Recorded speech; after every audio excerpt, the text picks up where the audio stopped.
Blessed day everyone! For today's video, I will show you how I made this beautiful TikTok cake.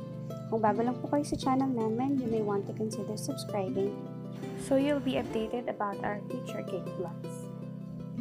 So ahead of time po, prepare ko na yung board and yung support ng cake, which is the sagu straw, or you can use dowel na mabibili rin po sa baking supply. I use glue stick para po maidikit yung sagu straw dun sa board. Since malayo po yung travel nitong cake, I have to make sure na secure yung cake during travel. I also put a small amount of glucose para dumikit talaga yung cake. So for the first layer, I put a border icing para hindi po mag-drip yung filling. For the first layer, I use a chocolate ganache filling, which is a perfect filling for a chocolate moist cake. Make sure to always inform your clients about the sagu straw or the support on the cake. Repeat the same process, put the border in the filling, and repeat it until malagay niyo na po lahat ng layer ng cake. So for this cake po, meron po itong 4 layer.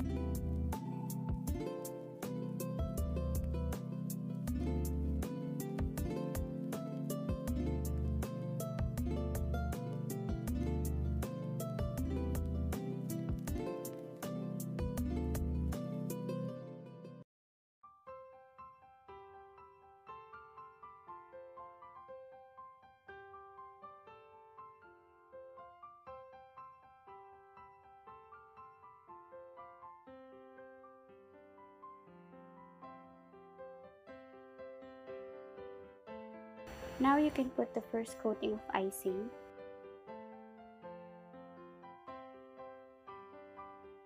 We'll cover all the crumbs dun sa cake. Just chill this for at least 15 to 30 minutes.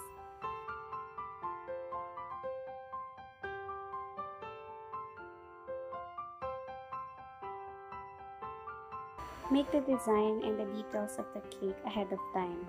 Para po dito sa logo ng TikTok, nagpa-print po ako, tapos trinace ko dito sa marshmallow fountain.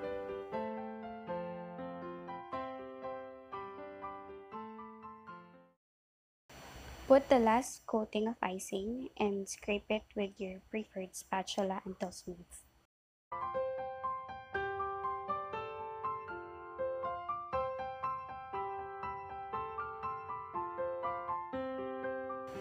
Add a little bit of water on blue and pink food color and brush it on the cake.